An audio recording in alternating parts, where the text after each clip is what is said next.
So Jordan and Maggie have asked, what day do I think is the Sabbath? Now, I am going to answer that, but I also want to kind of lead it into a different conversation as well.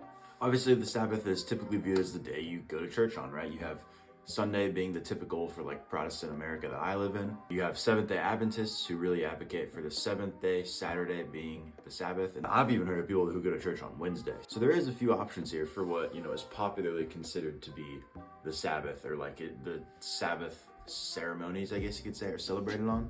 Now, I know there is some debate on whether like the calendar we have now is the same as it was in the Bible, if there's like 13 months or something, and I'm not educated on that, so I honestly couldn't tell you. What I can tell you though is that the Sabbath is the seventh day, and so the easiest answer is that it is Saturday. Even though like Sunday is the popularly celebrated day, the Sabbath day, if it was the seventh day of the week, what day of the week is the seventh day? Saturday. But I want to lead this into a different conversation, and that's that the day that you celebrate the Sabbath on, I don't believe to actually be the important part.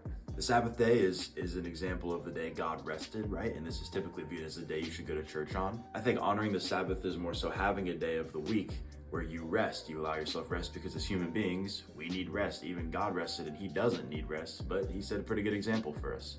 Also making sure you have a day where you set aside more time for church, or maybe a Bible study, maybe a youth group, some sort of like intense biblical receiving of the word, of a message, or like biblical communion, fellowship, that kind of thing. I think the best example is a church, and I think that there's just few better experiences than when you have a good church to go to.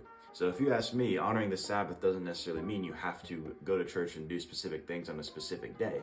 Honoring the Sabbath means making sure you have at least one day of the week where you are resting, where you are going all the way in with all of your biblical studies and going to church or something like that, having like some extra theological activity implemented into your day. And I think you can honor every day as if it's maybe not the Sabbath, but like have a focus on God every day, not just the day you go to church, not just the day you have your youth group, your Bible study, making sure that every single day you are putting an intent focus on God. And I think many people will come to find that the day you celebrate the Sabbath on isn't the point of the Sabbath. The point of the Sabbath is to rest and worship God. If you'd like to see your comment in a video, leave some questions or challenges down below, and I'll make sure to answer some of those in a video in the future.